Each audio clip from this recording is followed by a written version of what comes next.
നമസ്കാരം, കൂടിക്കാഴ്ചയിലേക്ക് സ്വാഗതം. ഇന്നൊരു സ്പെഷ്യൽ കൂടിക്കാഴ്ചയാണ്, കുംഭമേള സ്പെഷ്യൽ കൂടിക്കാഴ്ച. ഉത്തർപ്രദേശിലെ പ്രയാഗ്രാജിൽ മഹാകുംഭമേള നടക്കുകയാണ്. ഈ കുംഭമേള ഒരു ആധ്യാത്മിക കൂട്ടായ്മ അല്ലെങ്കിൽ ഒരു ആധ്യാത്മിക സംഗമം എന്നുള്ളതിനപ്പുറം ഭാരതത്തിന്റെ സമസ്ത മേഖലകളിലും ആധ്യാത്മിക, സാംസ്കാരിക, സാമൂഹിക മേഖലകളിൽ ഇതുണ്ടാക്കിയ സ്വാധീനം അല്ലെങ്കിൽ അതിന്റെ ഇമ്പാക്റ്റ് നമ്മളൊക്കെ ഈ കേരളത്തിൽ ഇരുന്ന് ചിന്തിക്കുന്നതിനും വളരെ അപ്പുറത്താണ്.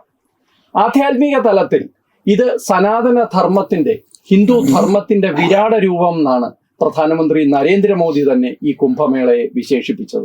രാഷ്ട്രപതി ശ്രീമതി ദ്രൗപദി മുർമു മുതൽ സാധാരണക്കാരനായ, ഏറ്റവും സാധാരണക്കാരനായ വ്യക്തി വരെ സനാതന ധർമ്മത്തിന്റെ ആ മുഖ്യധാരയിൽ മുങ്ങി നിവരുന്ന കാഴ്ചയാണ് നമ്മൾ കാണുന്നത്.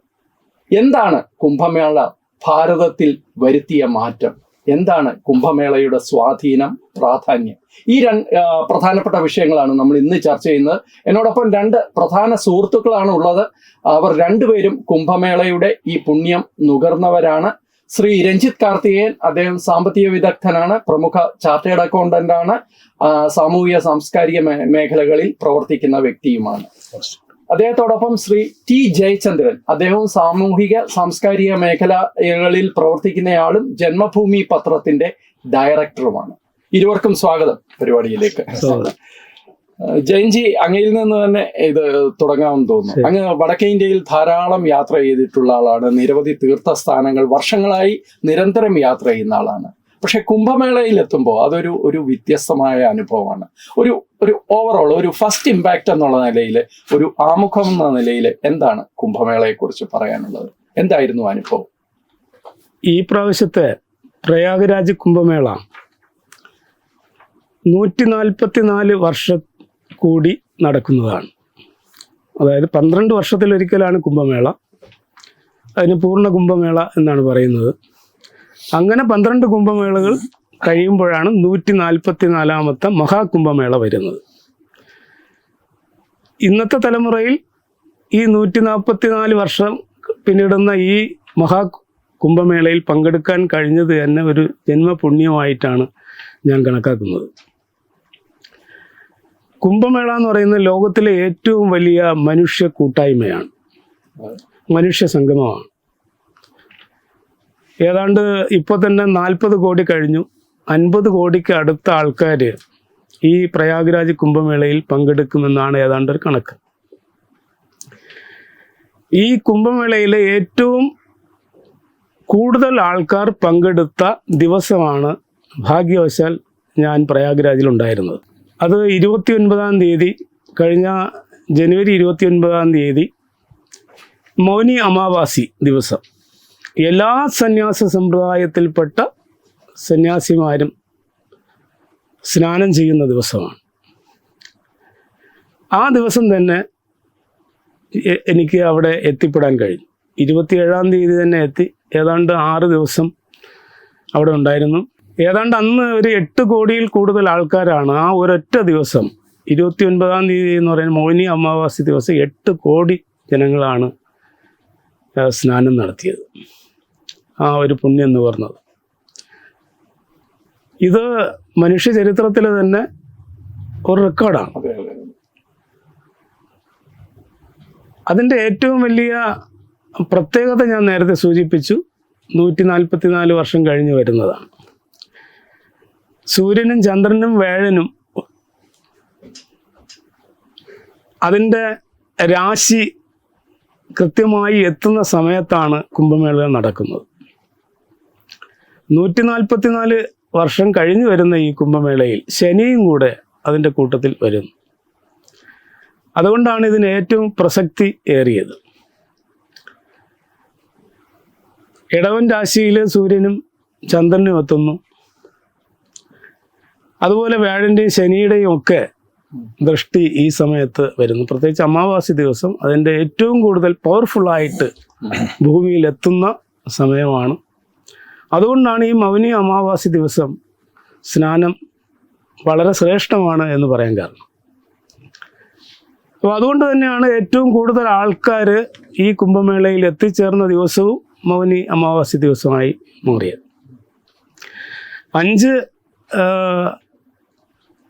ഷഗി സ്നാനം എന്നാണ് പറയുന്നത്, രാജകീയ സ്നാനം. അതൊന്ന് മകരസംക്രമം ദിവസമാണ്, മറ്റൊന്ന് മൗനി അമാവാസി. അത് കഴിഞ്ഞ് വരുന്നത് ഫെബ്രുവരി 3-ാം തീയതി വസന്ത പഞ്ചമി. ഈ ഇന്നലെ മാഘപൗർണമി. അത് കഴിഞ്ഞാൽ ഇനി ശിവരാത്രി, മഹാശിവരാത്രി.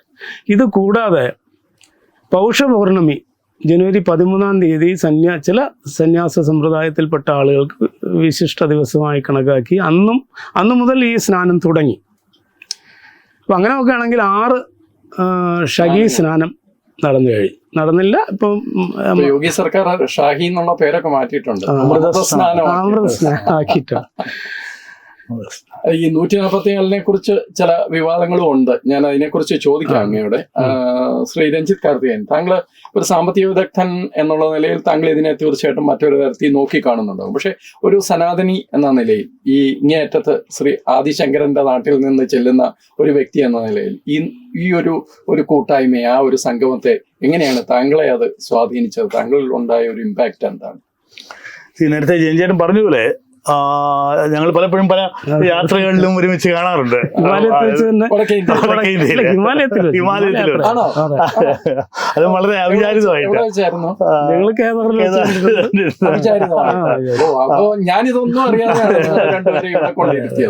അപ്പോ അങ്ങനത്തെ കണക്ട് ഞങ്ങൾ തമ്മിലുണ്ട്.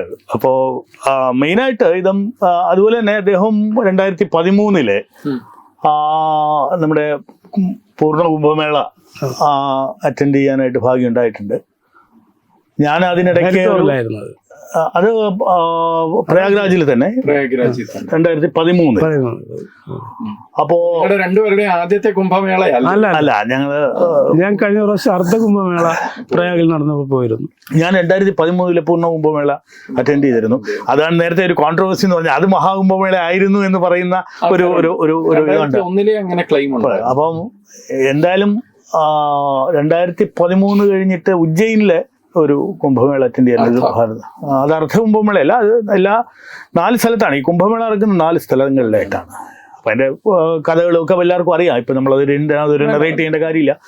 അപ്പോൾ ഉജ്ജയിനിൽ, നാസിക്കിൽ, ഹരിദ്വാർ, പ്രയാഗ്രാജ്, ഇങ്ങനെ 4 സ്ഥലങ്ങളിലാണ് ഈ കുംഭമേള നടക്കുന്നത്. അപ്പം ഉജ്ജയിനിൽ ഉള്ള ഒരു കുംഭമേള അറ്റൻഡ് ചെയ്യാനായിട്ട് സാധിച്ചു. അപ്പോൾ ഇത് ഇത്രയും ഹൈപ്പ് ക്രിയേറ്റ് ചെയ്യപ്പെട്ട, മാർക്കറ്റിംഗ് നടത്തപ്പെട്ട ഒരു മേള, അതിന് വേറെ എന്തെങ്കിലും പേര് അതിനെ യോജിക്കുമെന്ന് എനിക്ക് തോന്നുന്നില്ല. അതിനൊരു ഫെസ്റ്റിവൽ എന്നോ അല്ലെങ്കിൽ വേറെ ഒരു തരത്തിലുള്ള ഒരു റിലീജിയസ് കോൺഗ്രിഗേഷൻ എന്നോ ഇതൊന്നും പറഞ്ഞാൽ അതിൻ്റെ ആ ഒരു ഇമ്പാക്റ്റ്, അതൊരു മേള തന്നെയാണ്. അപ്പോൾ അതിനകത്ത് അറ്റൻഡ് ചെയ്യുക എന്ന് പറയുന്നത് നേരത്തെ ഈ പറഞ്ഞ പോലെ പല ഡേറ്റുകളുണ്ട്. അമൃതസ്നാനങ്ങൾ നടത്തുന്നതിനുള്ള പല ദിവസങ്ങളുണ്ട്. അതിൽ എനിക്ക് അറ്റൻഡ് ചെയ്യാൻ പറ്റിയത് വസന്ത പഞ്ചമി ഫെബ്രുവരി 3 ആ ഒരു ദിവസത്തേക്കാണ് എനിക്ക് റീസെന്റ് ആയിട്ട്. അപ്പോൾ അതൊരു വലിയ ഭാഗ്യമായിട്ട് കണക്കാക്കുന്നു. കാരണം ഇതിനകത്തെ ഒരു ഫീൽ എന്ന് പറയുന്നത് നമുക്കൊരിക്കലും പറഞ്ഞറിയിക്കാൻ പറ്റില്ല എന്നുള്ളതാണ് എൻ്റെ ഒരു അത് നമുക്ക് അവിടെ എക്സ്പീരിയൻസ് ചെയ്യണം. You have to experience that feeling. ഇപ്പം നമ്മൾ ശബരിമലയിൽ പോകുന്നു, നടന്നു കയറുന്നു, അവിടെ ചെന്ന് ആ ദർശനം കഴിക്കുമ്പോൾ ഉള്ളൊരു ഫീലിംഗ് എന്ന് പറയുന്നത് പോലെ അവിടെ ചെന്നിട്ട് ഒരു സ്നാനം നടത്തി ഇത്രയും ജനസമുദ്രത്തിനിടയിൽ ആ ഒരു പുണ്യ സ്നാനം നടത്തുന്നതിൻ്റെ ഒരു സന്തോഷമോ വികാരമോ ഒരു സ്പിരിച്വൽ അവേക്കനിങ്ങോ, അത് മാത്രമല്ല അവിടുത്തെ ആളുകളെ കാണുമ്പോൾ തന്നെ നമ്മുടെ ഒരു ഫെയ്ത്തിൻ്റെ ആ ഒരു ഫിയേഴ്സ്നെസ്. ഭാരതം എന്തുകൊണ്ട് ആയിരക്കണക്കിന് വർഷങ്ങൾ പല മതസ്ഥരും ഇവിടെ വന്ന് റൂൾ ചെയ്തിട്ട് പോലും, അക്രമം കാണിച്ചിട്ട് പോലും, ജസിയ പോലുള്ള ടാക്സ് ഏർപ്പെടുത്തിയിട്ട് പോലും ഈ ഫെയ്ത്ത് എന്ന് പറയുന്നത് ഡീപ്പ് റൂട്ടഡ് ആണ്. വളരെ വളരെ പാവപ്പെട്ട ആളുകൾ കുടുംബത്തോടെ അവിടെ ഇവരെ കാണുമ്പോൾ തന്നെ ഇവരുടെ ആ കുംഭമേള അറ്റൻഡ് ചെയ്ത് പോകുന്ന ആ ഒരു ഫീലിംഗ് കാണുമ്പോൾ നമ്മളൊരു ഒബ്സർവറായിട്ട് നോക്കുകയാണെങ്കിൽ തന്നെ ഒരു അൺബിലീവബിൾ എക്സ്പീരിയൻസ് ആണ് ഇതിനകത്ത് നിന്ന് കിട്ടുന്നത്. അപ്പോൾ ഇതിനകത്ത് ഫെയ്ത്ത് ആണോ, സ്പിരിച്വാലിറ്റി ആണോ, അതോ ഇനി എക്കണോമിക് ആക്ടിവിറ്റി ആണോ, എന്താണ് എന്നുള്ളതല്ല. ഇത് ഓരോ ഇൻഡിവിജ്വലിനും കിട്ടുന്ന ഒരു അനുഭൂതി, ഒരു എക്സ്പീരിയൻസ്. അത് നമുക്ക് വേറെ ഒരിടത്തും എനിക്ക് കാണാൻ കഴിഞ്ഞിട്ടില്ല. അപ്പോൾ ഈ 2013 13 മുതലുള്ള 12 ഇയേഴ്സിൽ നോക്കുകയാണെങ്കിൽ ഒന്നോ രണ്ടോ ഒരു പ്രോഗ്രഷൻ എന്ന് പറയുന്നത് അതിൻ്റെ ഒരു ഗ്രോത്ത് ഭയങ്കരമാണ്. ആളുകൾ ഇവിടെ വരുന്നത് പ്യുവർ ഭക്തിയായിട്ട്, അല്ലെങ്കിൽ അത് അറ്റൻഡ് ചെയ്യുന്നതിൻ്റെ ഒരു നൈർമല്യം അത് ആസ്വദിക്കാൻ വേണ്ടി മുതൽ റീൽസ് ക്രിയേറ്റ് ചെയ്യാൻ വരുന്ന ആളുകൾ വരെയുള്ള ആ ഒരു വൈബ്രന്റ്, ആ ഒരു ഡൈവേഴ്സ് സോഷ്യൽ മീഡിയയുടെ ഒരു സമാന്തര ലോകത്തും മറ്റൊരു കുംഭമേള. അത് ഞാനതൊരു തെറ്റായിട്ടല്ല പറയുന്നത്. ഞാൻ പറയുന്ന ആ ഒരു ഡൈവേഴ്സ്നെസ്, ആ ഒരു വിവിധത നമുക്ക് അവിടെ എക്സ്പീരിയൻസ് ചെയ്യാൻ പറ്റും. നമ്മളൊരു ശകലം മാറി നിന്നൊരു ഒബ്സർവർ ആയിട്ട് പോവുകയാണെങ്കിൽ. അപ്പോ എനിക്ക് പറ്റിയത് അതുകൊണ്ട് അങ്ങനെ ഒരു ആളുകളെ നോക്കിക്കാണാൻ കഴിഞ്ഞു എന്നുള്ളതാണ് എൻ്റെ ഒരു സ്പിരിച്വൽ ജേർണി എന്നുള്ളതിൽ കൂടുതൽ എനിക്ക്. പക്ഷേ എൻ്റെ ഒരു ഫസ്റ്റ് ഹാൻഡ്, അല്ലെങ്കിൽ ഞാനൊരു മാറി നിന്നൊരു ഒബ്സർവർ എന്നുള്ള നിലയിൽ കണ്ടപ്പോൾ ഈ ഒരു വിവിഡ്നെസ്, ആ വിവിധത അൺബിലീവബിൾ ആണ്. തീർച്ചയായിട്ടും. അപ്പോൾ അതിനകത്ത് വരുന്ന മഹാസന്യാസി മുതൽ ഏറ്റവും സാധാരണക്കാരനായിട്ടുള്ള ആളുകൾ മുതൽ, സോഷ്യൽ മീഡിയയിൽ റീൽ ക്രിയേറ്റ് ചെയ്യുന്നവർ മുതൽ, അല്ലെങ്കിൽ ഇത് എന്താണ് എന്നറിയാൻ, കാരണം ഇത്രയും മാർക്കറ്റിംഗ് ഹൈപ്പ് ഒക്കെ ഉണ്ടാക്കിയിട്ട് അത് എന്താണെന്ന് ഞാൻ അറിഞ്ഞില്ലെങ്കിൽ അതൊരു മോശമല്ലേ എന്ന് വിചാരിക്കുന്നവർ. അപ്പം ആ ഒരു സ്പെക്ട്രം എന്ന് പറയുന്നത് ഭയങ്കര വൈഡാണ്. വിദേശത്ത് നിന്നുള്ള ആളുകൾ, അവരുടെ ഒരു എക്സ്പീരിയൻസ്. ഇപ്പം നമ്മൾ പോകുമ്പം നമ്മളെടുത്ത് പറഞ്ഞിട്ട് വിടുന്ന അവിടുന്ന് ത്രിവേണി സംഗമത്തിൽ നിന്ന് ഒരാൾ എന്നോട് പറഞ്ഞത്, ത്രിവേണി സംഗമത്തിൽ നിന്ന് തന്നെ എനിക്കൊരു കുറച്ച് പുണ്യതീർത്ഥം കൊണ്ടുവരണം എന്നൊരു വിദേശിയാണ് പറയുന്നത്. അപ്പം അദ്ദേഹം പറഞ്ഞു, don't bring A tap water for me എന്നാണ്. അപ്പോൾ അതായത് അത്രമാത്രം ആളുകൾ സ്വാധീനം ഉറപ്പിച്ചു. ജയൻജി, ഇദ്ദേഹം ഇപ്പൊ പറഞ്ഞ വിശാലത, വൈവിധ്യം, ഇതൊക്കെ തന്നെയല്ലേ യഥാർത്ഥത്തിൽ സനാതന ധർമ്മത്തിന്റെ ഒരു ശക്തി എന്ന് പറഞ്ഞു. ശരിക്കും ഭാരതം എന്ന് പറയുന്ന ഒരു സങ്കല്പം ഉണ്ടാക്കിയത് ബ്രിട്ടീഷുകാർ വന്നാണ് എന്ന് പറയുന്നതിനെ പൂർണ്ണമായിട്ട് തോൽപ്പിക്കുന്ന ഇത്തരം കാര്യങ്ങളാണ് അല്ലേ? തീർച്ചയായിട്ടും. അതായത് കാശ്മീർ മുതൽ കന്യാകുമാരി വരെ മാത്രമല്ല, ലോകത്തിന്റെ പല ഭാഗത്തുള്ള ആൾക്കാർ, ഹിന്ദുക്കൾ പ്രത്യേകിച്ച്, അവിടെ വരുന്നു. അതിൽ അതിസമ്പന്നരായ ആൾക്കാർ മുതൽ വളരെ താഴ്ന്ന നിലയിൽ ജീവിക്കുന്ന ആൾക്കാരും അതുപോലെ ആദിവാസി സഹോദരന്മാർ വരെ ഈ മേളയ്ക്ക് വരും. നമ്മൾ ആ കാഴ്ച കാണുന്നത് തന്നെ ഒരു അത്ഭുതത്തോടു കൂടിയാണ് കാണുന്നത്. കാരണം വലിയ തുണിക്കെട്ടുകളിൽ, ഒരു ബാഗ് പോലും ഇല്ല, വലിയ തുണിക്കെട്ടുകളിൽ ഒരാഴ്ചത്തേക്കുള്ള സാധനമെല്ലാം തലയിൽ ചുമന്നുകൊണ്ട് സ്ത്രീകൾ, കുട്ടികളും എല്ലാമായിട്ട് കുടുംബസമേതം ഈ കുംഭമേളയ്ക്ക് ഇങ്ങനെ വരുന്നു. അത് ഒഴുകുകയാണ്. അവിടെ തന്നെയാണ് അംബാനി വരുന്നു. അവിടെ തന്നെയാണ് വരുന്ന അംബാനിയും അദാനിയും എല്ലാവരും, പ്രസിഡന്റ് മുതൽ എല്ലാവരും പോകുന്ന അവിടെയാണ്. അവിടെ യാതൊരു ഭേദഭാവവും ഒന്നുമില്ല. അവിടെ ജാതിഭേദമില്ല, മറ്റ് ഭാവങ്ങൾ ഇതൊന്നുമില്ല. എല്ലാവരും ഈശ്വരന്റെ സന്തതികളാണെന്നുള്ള നിലയിൽ എല്ലാം ഒന്നിച്ചൊഴുകുകയാണ്. ഈ സനാതന ധർമ്മം എന്ന് പറയുന്നത് 5000 വർഷം പഴക്കമുള്ള പഴകിയ, അല്പം സ്ലോ ആയ ഒരു, ഇംഗ്ലീഷിൽ പറയുന്ന ഒരു ലെയ്ഡ് ബാക്ക് അപ്രോച്ച് ജീവിതത്തോടുള്ള ഒരു ധർമ്മം അല്ലെങ്കിൽ ഒരു വിശ്വാസം എന്നാണ് ഇവരൊക്കെ കരുതുന്നത്. പക്ഷെ എനിക്ക് തോന്നുന്നത് അതിന്റെ ഒരു ചടുലത, അതിന്റെ ഒരു ആക്രമണോത്സുകത എന്ന് ഞാൻ പറയില്ല, പക്ഷെ ഒരു വലിയ ഉത്സാഹം, അതൊക്കെ ഏറ്റവും പ്രകടമാകുന്ന ഒരു ഉത്സവം കൂടാണ്. അതെ, തീർച്ചയായിട്ടും. കാരണം എന്ന് വെച്ച് കഴിഞ്ഞാല് ആൾക്കാർ അവിടെ സന്തോഷമാണ്, ഭക്തിയും സന്തോഷവുമാണ് അവിടെ കാണുന്നത്, എല്ലാവരുടെ മുഖത്തും കാണുന്നത്.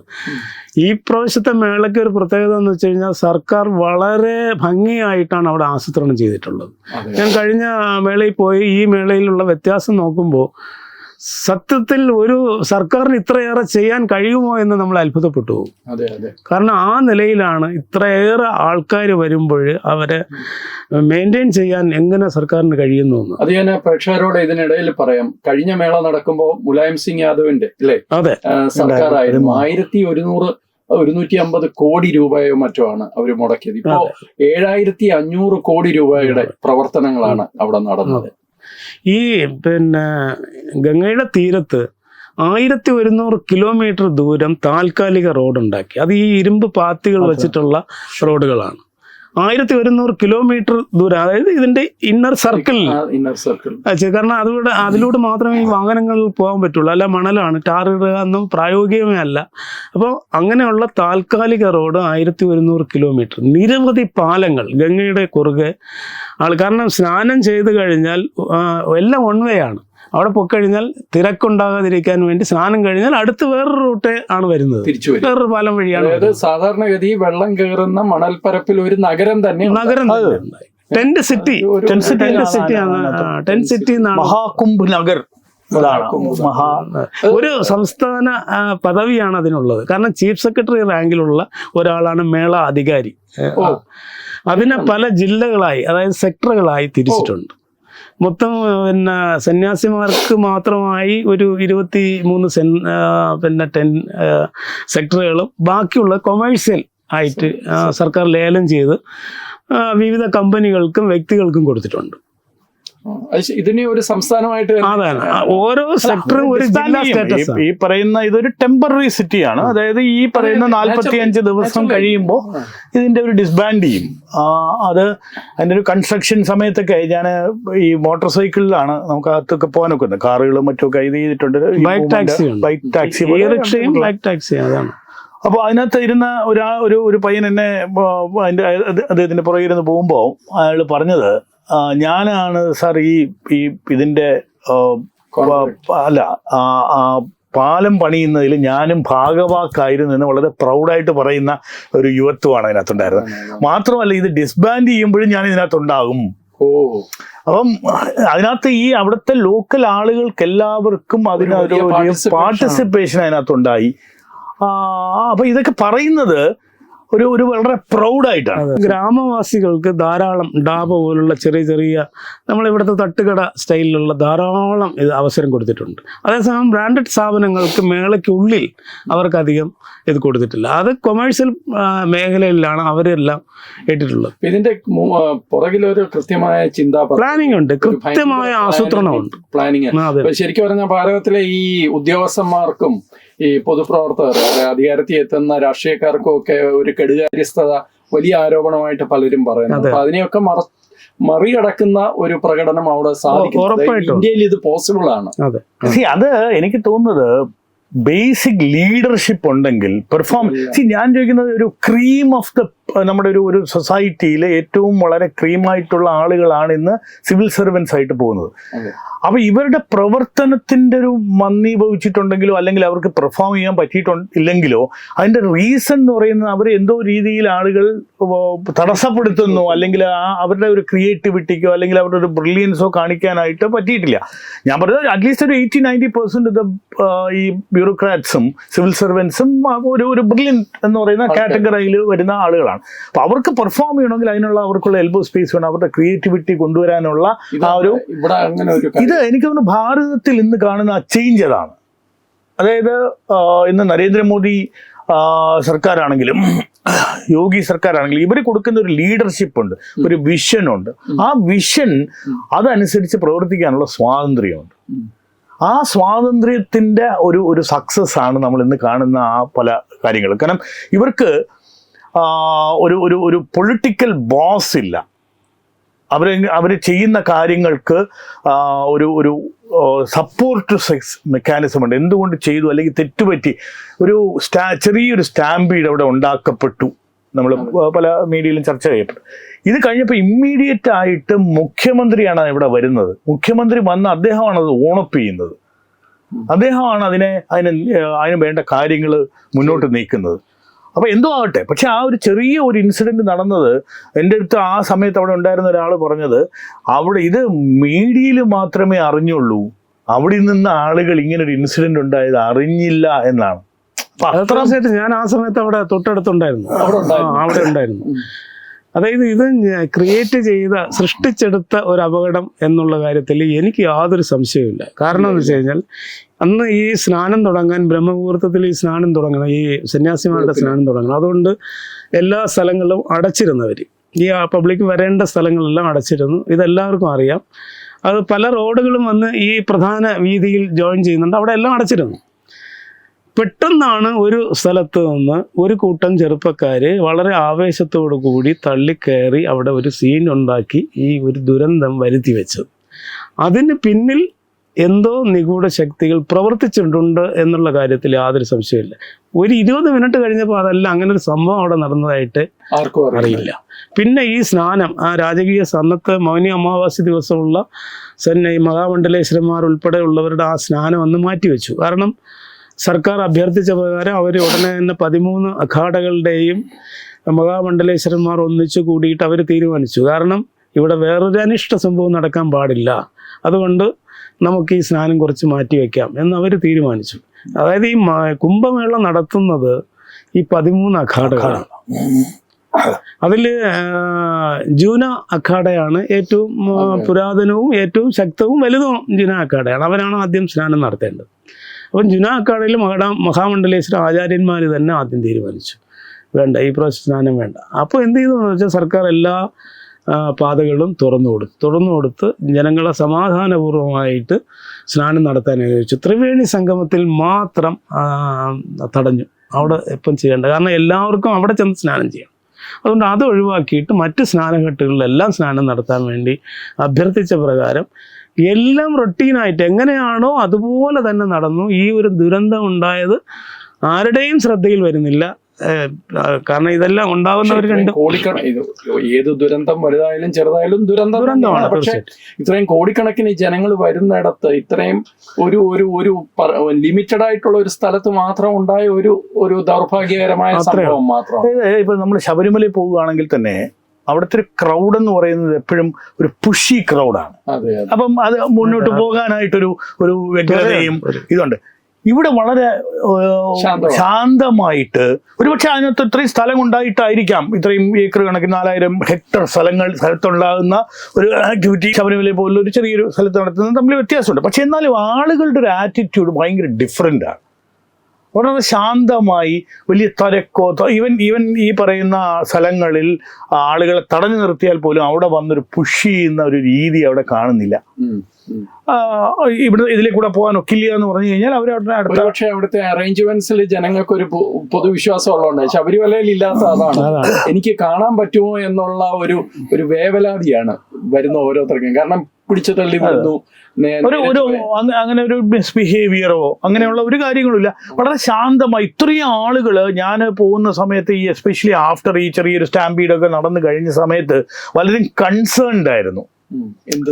ഈ അടുത്ത സ്നാന ദിവസമാണ്, അതായത് 3-ാം തീയതി എന്ന് പറയുന്നത് വസന്തപഞ്ചമി സ്നാന ദിവസം. ഈ 29 കഴിഞ്ഞിട്ടുള്ളൊരു വളരെ പ്രധാനപ്പെട്ട ഒരു സ്നാന ദിവസമാണ്. അപ്പം പലരും ചോദിക്കുകയുണ്ടായി, അങ്ങനെ ഒരു സമയത്ത് പ്രശ്നമാകുന്ന സമയത്ത് ഒരു ജീവന് ഭീഷണി വരെ ഉണ്ടാകുമോ എന്നുള്ള നിലയിൽ ആളുകൾ ചോദിച്ചു. പക്ഷേ ഒരു വളരെ ശാന്തമായ ഒരു അറ്റ്മോസ്ഫിയറാണ്. അതാണ് ഞാൻ നേരത്തെ പറഞ്ഞത്, വളരെ നമ്മൾക്ക് ആ എക്സ്പീരിയൻസ് ചെയ്താൽ മാത്രമേ അത് മനസ്സിലാവുകയുള്ളൂ എന്നുള്ളത്.